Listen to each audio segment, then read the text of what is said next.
right direction by saying, Alexa, enable the Answer Pittsburgh skill.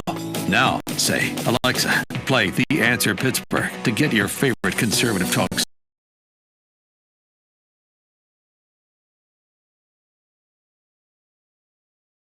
M1250, The Answer.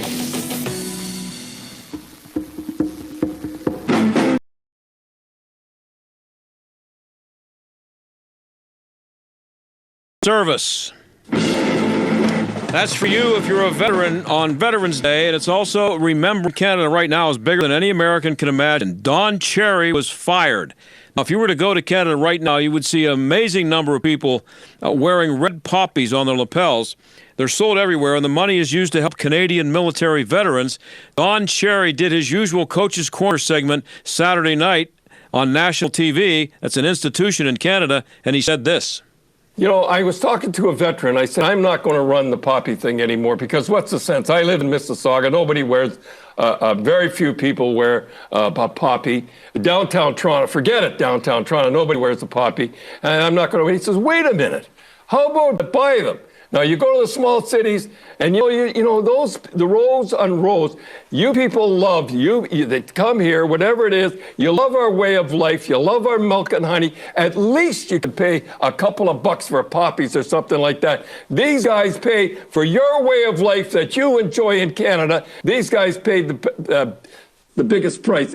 There was an uproar from the media and from fans on social media, and Sportsnet caved and fired him. Cherry's 85 years old. He's been doing Coach's Corner for 35 years. Here's what he said.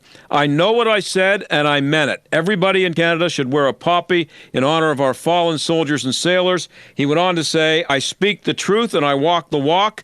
I've visited the bases of the troops, been to Afghanistan with our brave soldiers at Christmas, been to cemeteries of our fallen around the world, and honored our fallen troops on Coach's Corner, which he has, by the way. He spends a lot of time doing that. And he said, I would have liked to continue doing Coach's Corner. The problem is, if I have to watch everything I say, it isn't Coach's Corner. Typical and predictable and unsurprising quote there from Don Cherry. They caved to the political correctness up in Canada. They like to do that a lot. When we come back, we'll talk to a female veteran who's using her military experience to turn things around in one of the most violent neighborhoods in the country. Stick around. Confusing, tedious, worse than a math test. That's how most Americans describe shopping for health insurance. Yep, open enrollment is here again. You have until December 15th to choose something very expensive that you hope to never use. And if that makes you want to stick a red-hot poker in your eye, call Marley Financial. Marley has every plan available in the tri-state, but they also offer some of the most innovative solutions to tackle the high cost of health care. Heard of first dollar benefits, the most expensive part of a health plan? They're great if you visit the doctor a lot or take medications, but if you're healthy, why pay it? A catastrophic plan through Marley may be all you need. Or how about a high deductible plan you can pair with a supercharged HSA? Not all plans qualify, but Marley's do, offering double benefits to cut your out-of-pocket costs in half. Call Marley Financial today at 724-884-1496 for a custom-designed health plan with the coverage you need at a price that's right for you. 724-884-1496 or at marleyfg.com. They blow into town with the wind, rain, and hail. And out-of-town storm chasers going door to door, often posing as a local company offering a quick fix to desperate homeowners. If you've had damage to your roof, windows, siding, or gutters and downspouts, you may be eligible to get them replaced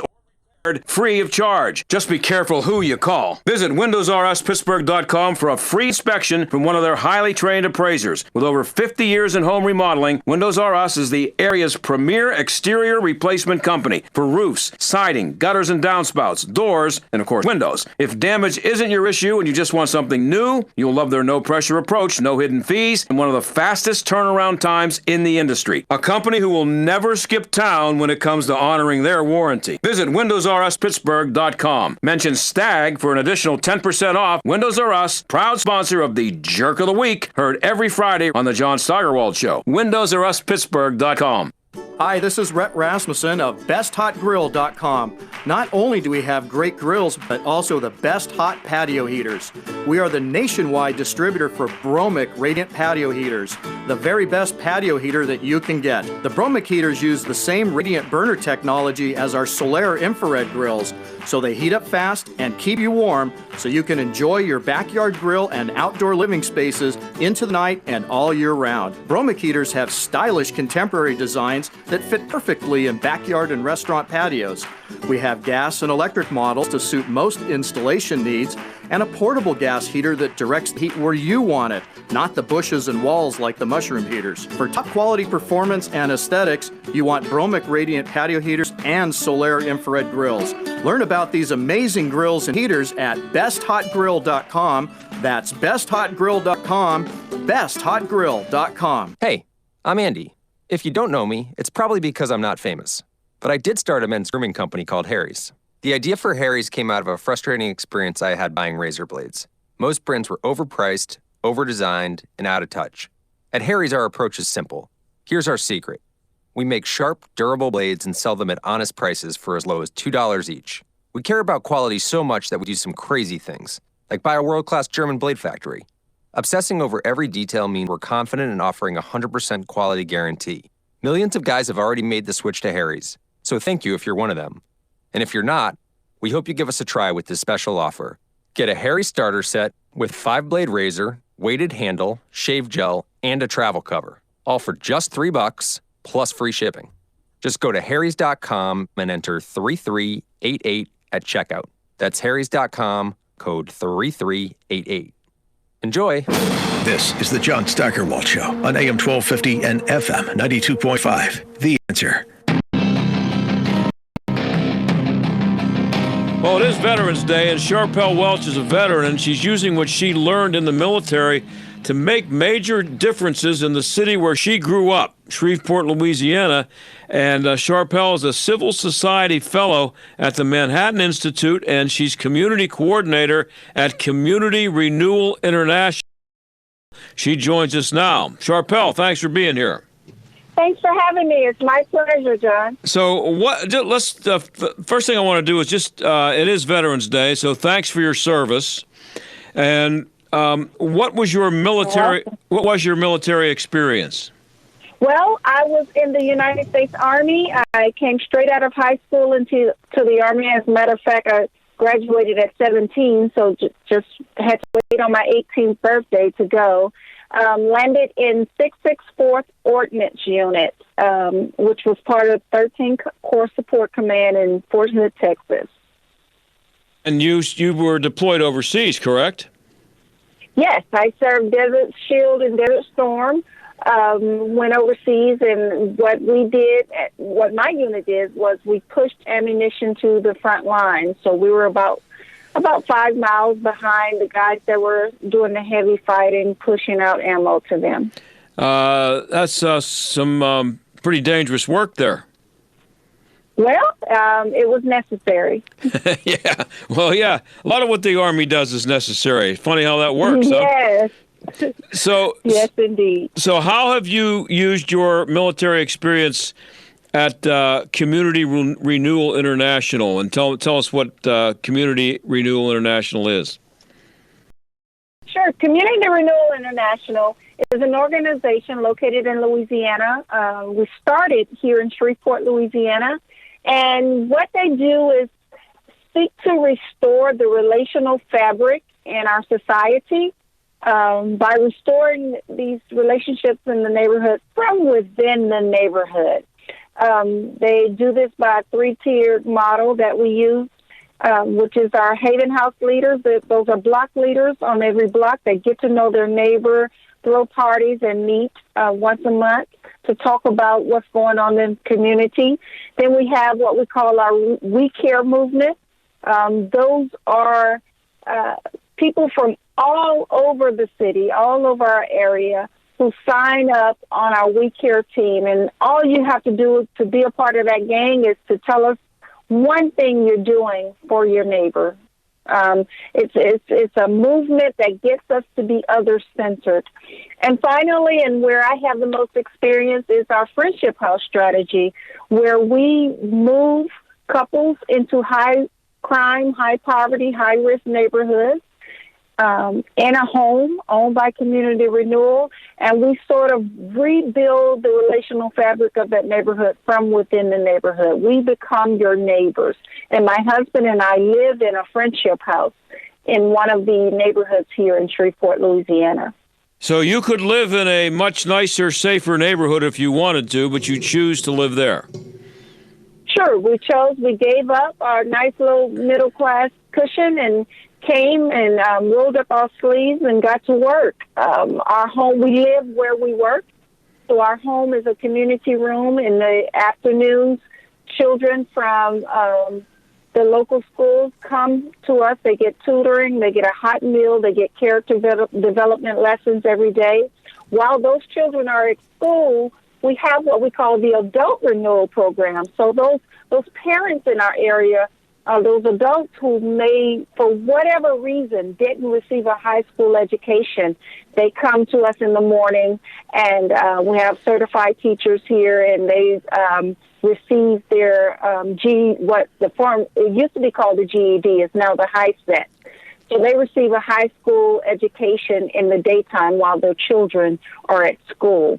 After they receive their GED, they can go on and take job readiness programs like welding or sewing or marketing, and go on to college and career. Some of them holding a gainful employment for the first time in their life. Now, this is interesting because this is the neighborhood you grew up in, correct? Or This is the city I grew up in. Yeah. Allendale, I live in a neighborhood called Allendale right now. I grew up in a neighborhood called Cedar Grove, which is also a neighborhood that we serve. Allendale was once, as far as the crime rate, the worst place to live in our city. We recently had a national night out celebration here with a bunch of city officials, and we found out that Allendale now is the second safest place to live in our region. So we've come a long way. There's a lot of work still to be done, but this strategy is working. Crime is down 60% in my neighborhood. Wow. And what's changed? I mean, how has this worked, and how much has what you've been doing been a factor in all this? Your organization. We give of ourselves. So you bring your personality and everything you have. There's no classroom we go and sit in to learn to do this. Every human being has the capacity to care. But what Community Renewal has managed to do is systemize caring and focus that caring.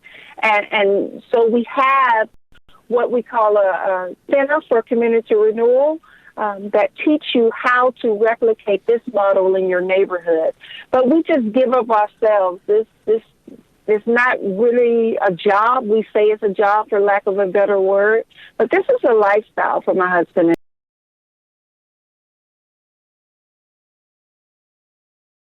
A young age do for your confidence, and how has that worked? How has that been a factor in your approach to what you're doing now? I tell you, I use everything I learned in the military in my day-to-day work. Sometimes these high crime communities are like a war zone, so I do everything except fire a weapon. I use that same tenacity, that same willingness to stick with a job until it's done that I learned over in the Gulf War. These kids come from similar backgrounds than me, so I'm able to connect with them on a much deeper level than if I were just someone from a program swooping in to help out. So I use my experience to help them develop and to show them that you don't have to become the negative things you see every day. If you can imagine it in your mind, we can get you there in reality. What's the hardest thing about getting kids who are teenagers and living in that environment to listen to you? and to buy into what you're doing? Oh, sure. Well, I think it's the toxic mentality that's been instilled in them. I can tell you that my husband and I, for about a year and a half, when we first moved into this home in this neighborhood, the kids would come to get a meal, and some of them would stay for tutoring, but they wouldn't talk to us. We wouldn't get to know them deeply. It took us a lot of time to break that ice and gain that trust. So that's one of the things. We have that trust now. We have a real family environment here. Our neighbors we're just a village. We villagized our neighborhood. But I think what keeps me up at night, besides, wondering if we're going to have the resources to continue this work and to scale this work, would be sometimes sending them back into a toxic situation. So I have to trust the training and the education and the love that I put in them, that it will sustain them. A lot of our neighborhoods are transitive. There are a lot of rent houses in a lot of these communities. So people come and go. So we have to make an impact, and we have to make it fast, and we have to make it last. And where's the funding come for this, for the Commonwealth Renewal International? So Community Renewal is funded totally by private donations. So a bunch of caring citizens. Everybody has a job to do. We have over 2,000 volunteers, and we have many, many sponsors and supporters. So they come together in whatever way that they're blessed to do, whether it's time, talent, or treasure, and we get the job done. We don't receive any big government funding or anything like that. It's just caring people coming together to do what's needed. I'm going to ask you a question about the fact that it's not government funded and it's not government run. How has that been a positive for you, that it's not associated with the government? Or has it been? It has not been. And I think the biggest positive that I can think of right now is no bureaucracy. We can go to where the need is, and we can get it done without a lot of red tape, and we don't have to go through a year and a half of paperwork to get it done. We go straight to the problem.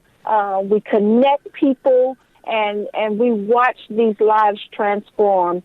And then we can, care without having our hands tied. Yeah, and how important is it to these kids you're working with to just be part of a group? And by a group, I don't mean a gang, as opposed to a gang, I guess I'm saying. So I told you we have over 50,000 neighbors right now who are on our We Care team, and we are visible. We have signs in our yard. We wear bumper stickers and lapel pins. So we like to say that we're the biggest gang in town. So sooner or later, if you keep at this work, those that want to do the wrong thing will become the exception in these neighborhoods rather than the rule. So we created, these kids are family. They come to us with issues. We talk through them. We get them resources. If there is something, a need that we cannot meet, we have people in our village who can. Is our capacity to care. And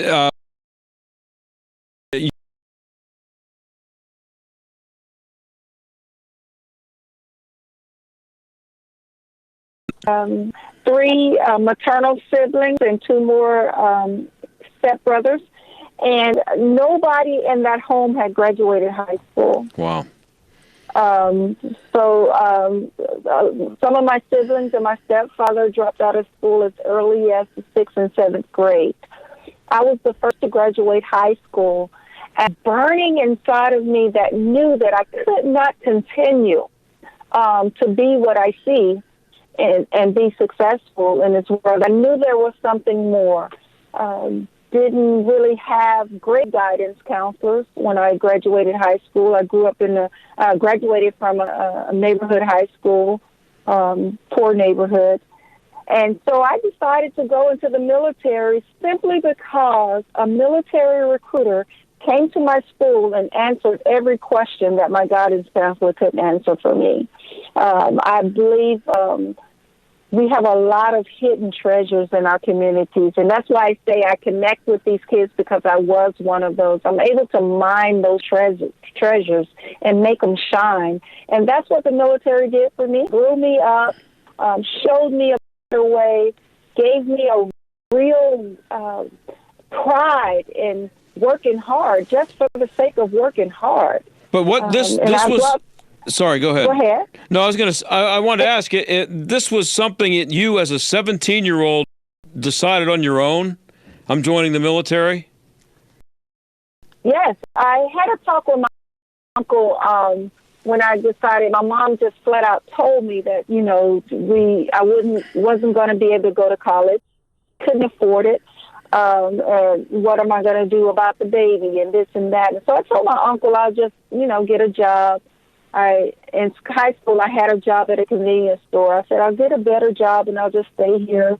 And I was graduated pretty high in my class, and he just would not let me settle.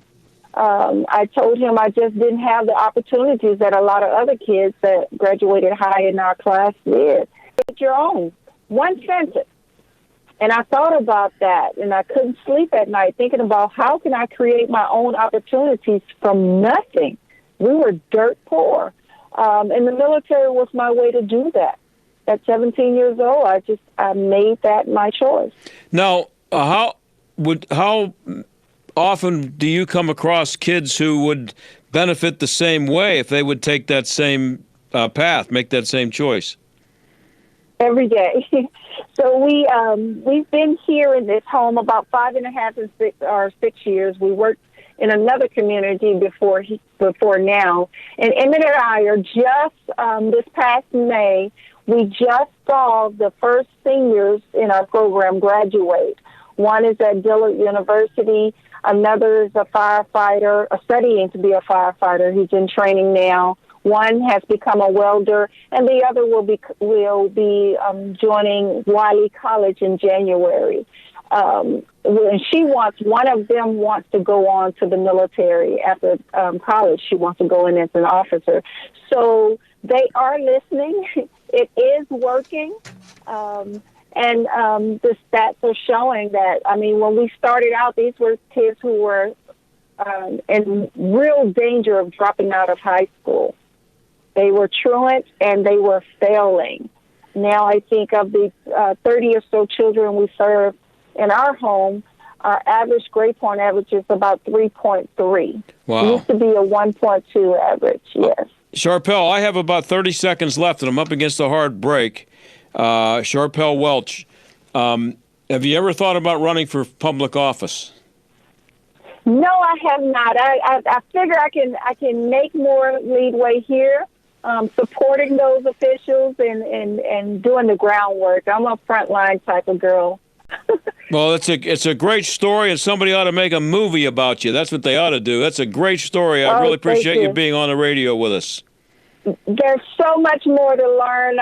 Just join us at communityrenewal.us and find out more, and plug in where you can. We'll be happy to bring you down and show you this work firsthand. Communityrenewal.us?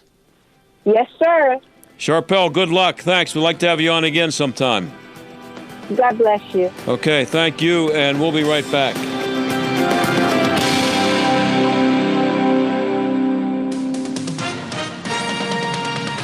With SRN News, I'm Keith Peters in Washington.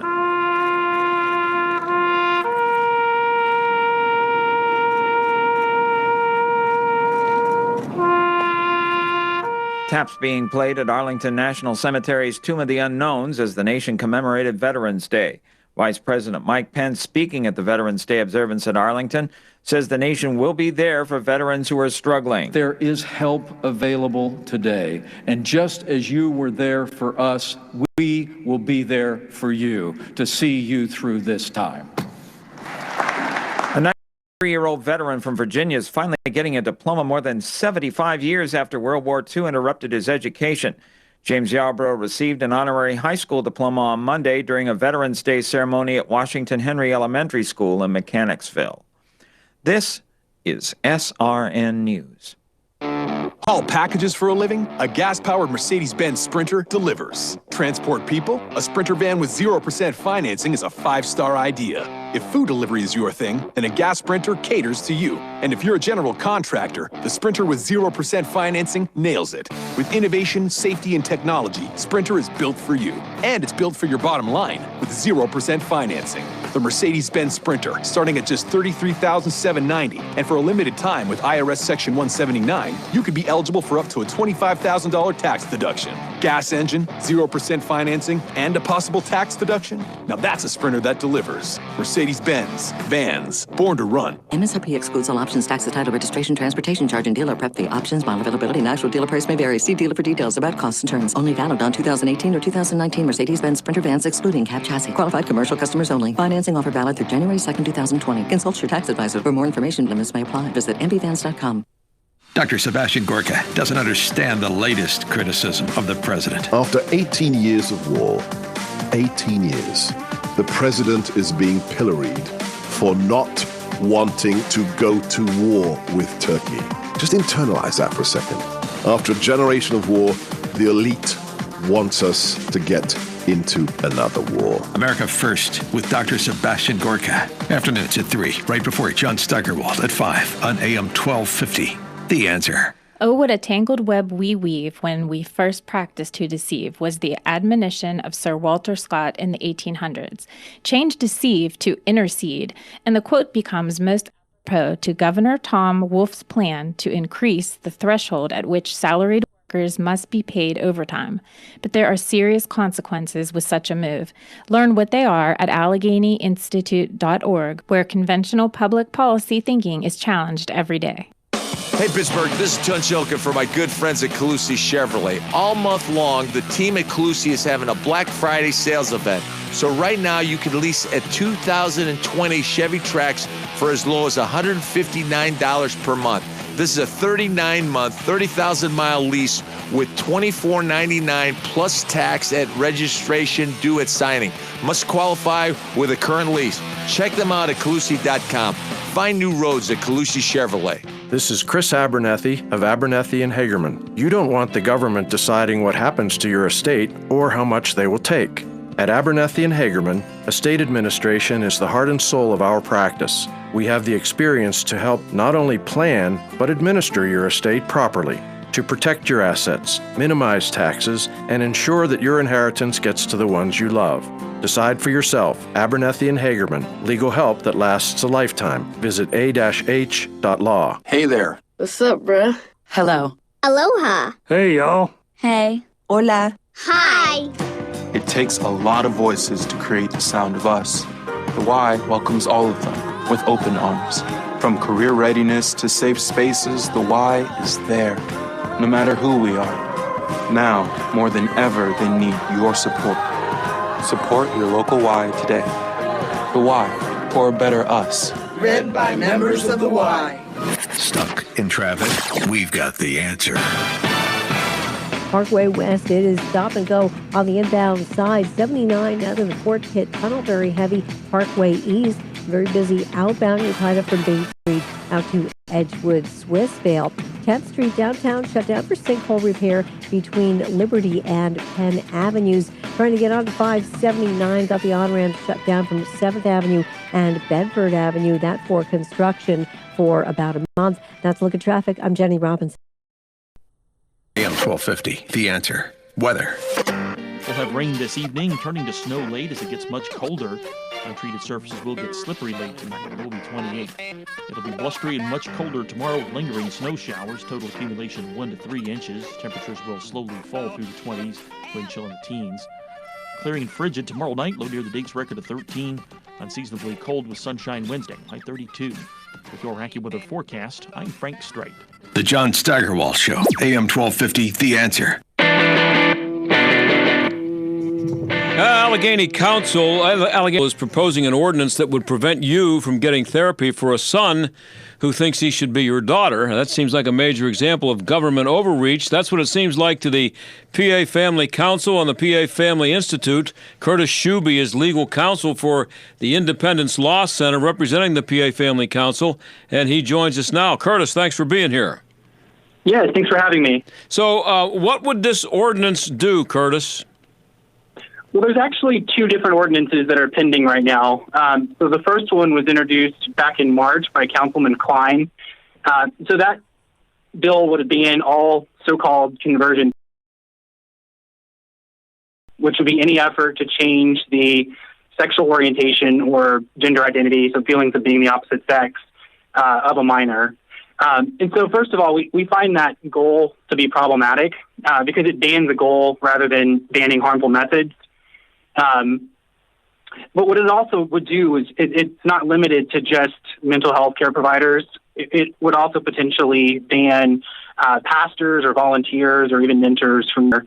And another problem, too, is it's so broad as to even ban the secondary outcome of changing gender identity or sexual orientation. So if you went into a counselor because of domestic abuse, for example, and as a result you had reduced same-sex attraction, that would be banned under their bill. So are these competing ordinances, one good, one bad? Yeah, so we worked with Councilwoman Sue Means to come up with a bill that we thought was better tailored to the real worries within this context. And so we identified two worries, and one would be when you have a minor who's forced against their will to undergo methods of treatment, and the second is physically harmful methods. And so we developed a bill that would ban any method that a minor does not consent to, and would also ban anything that's physically harmful, like electroshock therapy or beating the person, those things you see on the TV and movies that kind of stigmatize the whole practice. But this bill would also protect the counselors who do this the right way, which would be something like talk therapy or play therapy with a minor.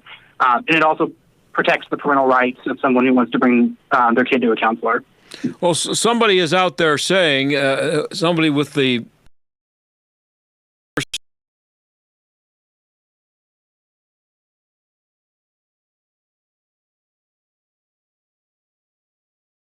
of a son or daughter who is attracted to the same sex.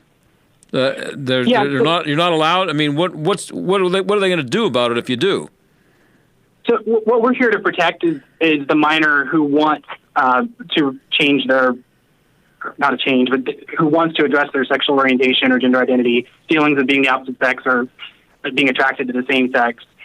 We've found that through meeting with different counselors throughout the state that want that type of change.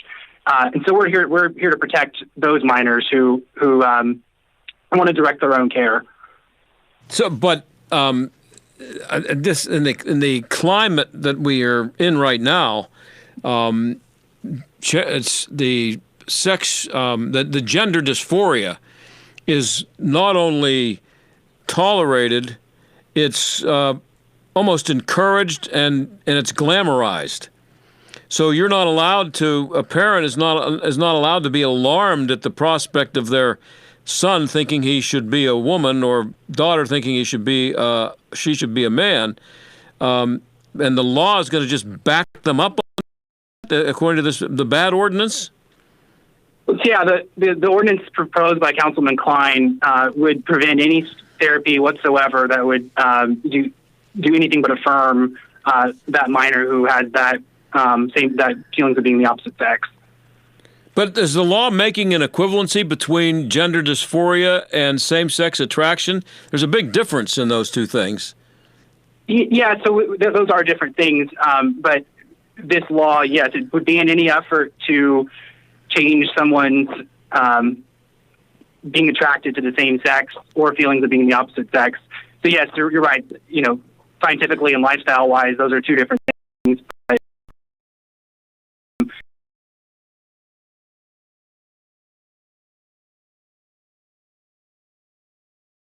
But and I would think that there's a pretty healthy debate among counselors and psychologists, psychiatrists, about the major difference between gender dysphoria and same-sex attraction. What gives them the authority to put those two things together as though they're the same, or the treatment for either treatment would be the same? Well, so I think what these laws are doing, this isn't unique. These are popping up in the country.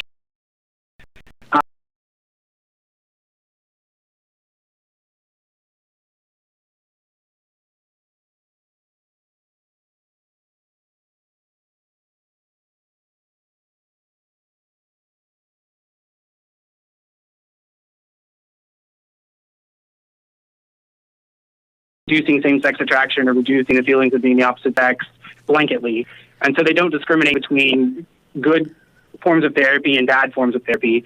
And so when you hear, the American Counseling Association or those types of, national institutions that say that it's bad, they really, which are, loving forms of treatment and the more abusive forms of therapy that can, in fact, be harmful to a minor. And so that's with the bill that we worked with Sue Means. That's our goal, is we're trying to separate the good from the bad and only ban the bad. And does this law already exist in Pittsburgh? So a similar law does exist in Pittsburgh City, yes. That bill would not be quite as broad as Allegheny County's. So the one in Pittsburgh would ban only licensed professionals rather than all people who are making those efforts, like a pastor or but it's very similar, yes. It's just really strange to me because, what gives someone on Allegheny County Council can dictate to a counselor what's okay in dealing with a minor when it comes to this situation and what's not? That's a really interesting question. Turning to the law, the lawyer side of me, we believe that the county council does not have that authority, and that's based upon a Supreme Court case from last year. It was called NIFLA v. Becerra. What that case was about was a pregnancy center, and that they were forced to advertise for abortion. And the Ninth Circuit said you can regulate professional speech. And when it got to the Supreme Court, Justice Thomas said no, professional speech is still protected speech. And he actually listed the so-called conversion therapy ban cases as an example of something that should be protected under the free speech clause. So we would believe that if the bad ordinance passes, there is a potential for a lawsuit sometime down in the future. Okay, so how close are we to having one of these ordinances passed?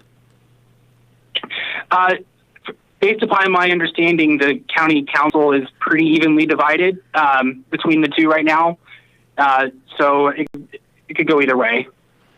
But is there a deadline on when they will actually? When's the final vote on it? So both bills would have to be passed by Inauguration Day in January. Otherwise, they'd have to refile. Okay, so this is an ongoing debate in council. So, what should people do who want the what you call the good ordinance to be the one that's passed? We would ask anyone who has an interest in this to call the county council and support we called our bill the harmful therapy ban. So we would ask them to support the harmful therapy ban. We think that the council is evenly divided enough that if we could get one more council person to come to our side, we could probably get the good one passed. Now, we're talking to Curtis Schube. He represents the PA Family Council, Pennsylvania Family Council. He's with the Independence Law Center. And I'm wondering, let's say that the bad ordinance passes. What's the penalty for violating a law like this? What are they going to? If I'm caught counseling my son or daughter, what's the county going to do to me? Well, the county bill that was given by Councilman Klein actually doesn't have a penalty, which is kind of interesting. So it would actually require someone to go to court and get what's called an injunction, which would prevent.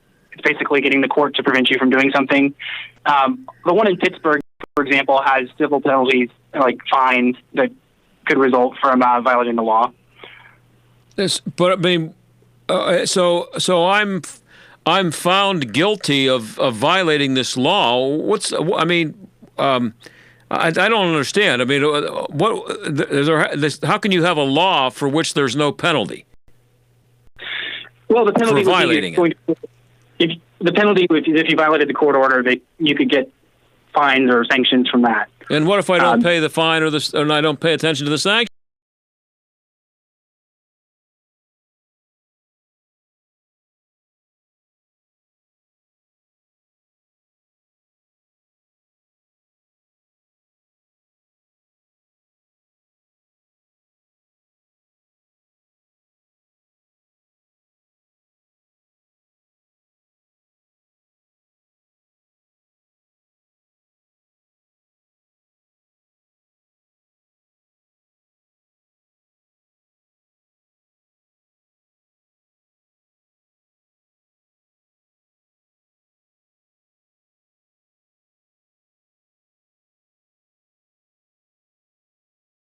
To get involved in this just because they want to.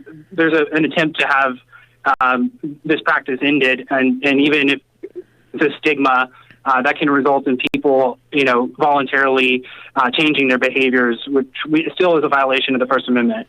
Yeah, well, for me, it would put me in the position of saying, being even more determined to do what I want to do and not listen to what they're saying. But it's interesting.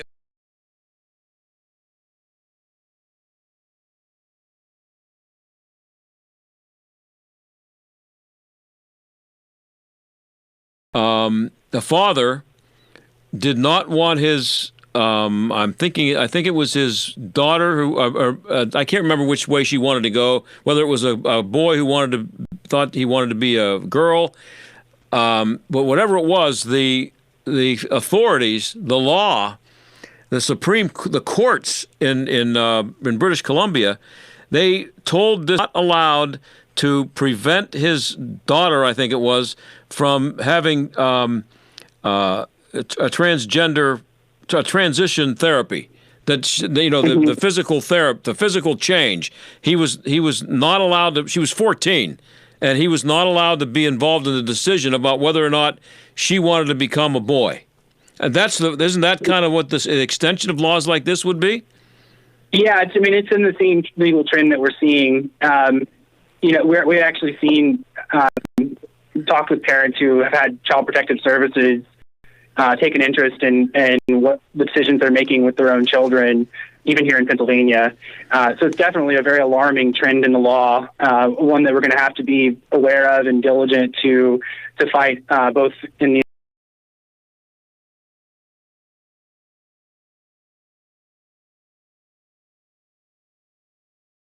nipping this stuff in the bud is a good idea.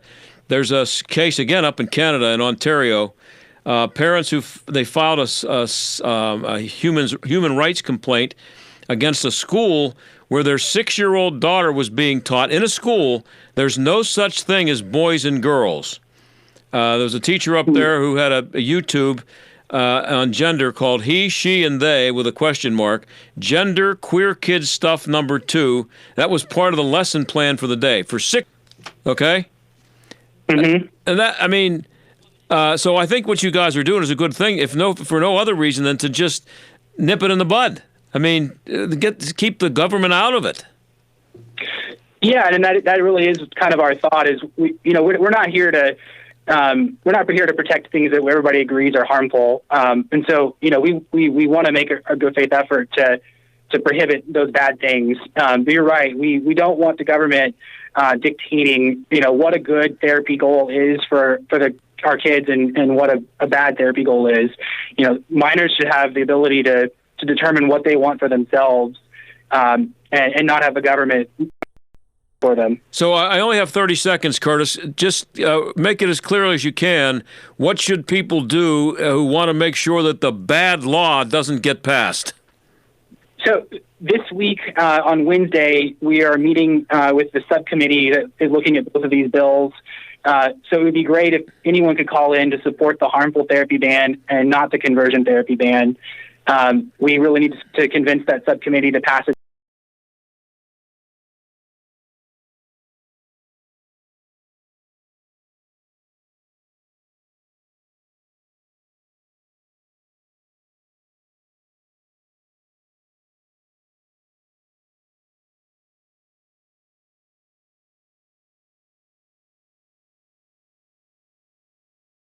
Counsel, we'll be right back. We're living in a very successful, affluent society for many people. Yet it's also true that there are people that are being left out of that. And how do we reach those people? Joelle Gilliam, Executive Director at Light of Life Rescue Mission on Pittsburgh's North Side. So part of what Light of Life does is that we help the program to connect workforce development, to look at the skill gap that exists. And so we're partnering with places like the community college. We're taking our clients, once they are clean and they are ready to move on, now they can actually get credentialed in an area where they can be hired to work with UPMC or Google or Amazon or these other places. And so it provides an on-ramp for those who are left out to get back involved in society. Help someone else find their comeback story. To become a monthly partner or make a one-time gift, visit lightoflife.org/give today. lightoflife.org/give. You started your business with nothing but a great big idea. Done. But that just made you work harder to prove them wrong. Now look at you, ready to take on the world. Speed Pro Pittsburgh South gets where you're coming from. When they said they wanted to create great big graphics for great big ideas like yours in less time than anyone else, they were told it couldn't be done. Speed Pro Pittsburgh South just smiled and said, "Oh yeah? Watch us." When you need a large format printing partner who can provide high quality visual graphics in stunning detail, from trade show displays to outdoor signs, 3M brand vehicle wrap for your fleet, to window graphics, banners, and decals, Speed Pro Pittsburgh South can handle most jobs in 2 days or less, and can roll with last-minute change-ups without breaking a sweat. Who says it can't be done? For a free quote, visit speedpropghsouth.com. Do you want to get rid of your expensive landline, save money, but keep your important home telephone number? Then OurOldNumber.com has the perfect solution. OurOldNumber.com allows you to keep your home phone number and cancel that expensive landline connection. With OurOldNumber.com, calls from family and friends to your home phone number are answered by a personal greeting from you. The caller selects which family member they want to reach, and the call is immediately forwarded to that family member's cell phone. Your important home phone number is still your number. It's still in directory assistance, and no matter where you happen to be, you'll never miss a call. There's no equipment to buy, there's nothing to install, there are no long-term contracts, and it's only $9.99 per month. Best of all, OurOldNumber.com eliminates those annoying sales calls. Now, your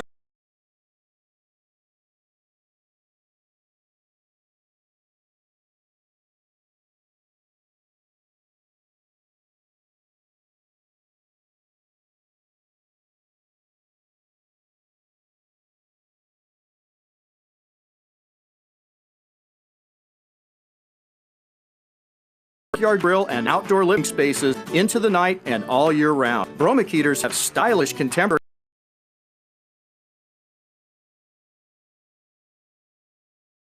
suit most installation needs, and a portable gas heater that directs the heat where you want it, not bushes and walls like the mushroom heaters. For top quality performance and aesthetics, you want Bromic radiant patio heaters and Solaire infrared grills. BestHotGrill.com. That's BestHotGrill.com. BestHotGrill.com. This is the John Steigerwald Show on AM 1250. The Answer. In case you missed it, we started the show telling you that Don Cherry was fired. Don Cherry, if you're a hockey fan, you know who he is. If you're not a hockey fan, he's the Howard Cosell of Canada, 85-year-old commentator. He's been doing it since the early 80s, and former coach, and he's very conservative, and he's old. He's 85 years old, and he was fired for saying this. Before I run this, the poppies he's talking about here are the little that people buy, wear on their lapels, and the money is used to support veterans. And this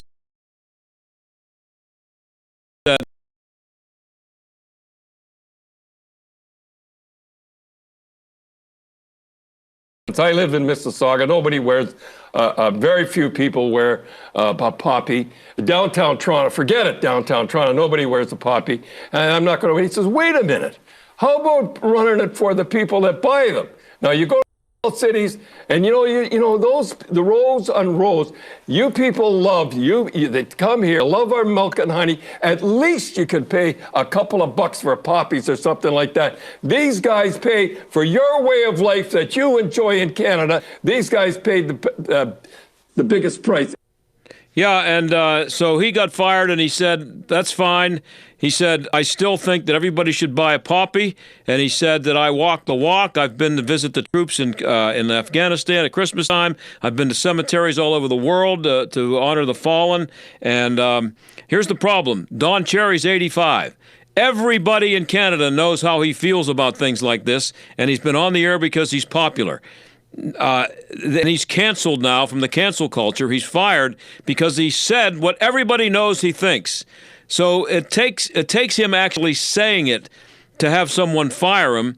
But even though that everybody in Canada, every single person in Canada knows that that's exactly how Don Cherry thinks, and he's been on the air there for 38 years, they can't just say, we disagree with what he said and let it go at that. They have to fire him. I hope he shows up somewhere else in Canada. I have a feeling he will. Long live Don Cherry. See you tomorrow.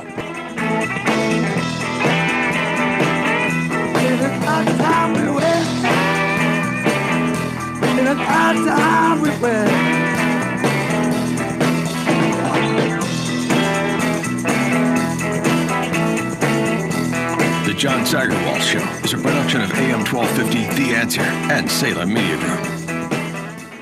Pittsburgh homeowners rate Pella #1 as a leading window brand. Susan wrote, "We are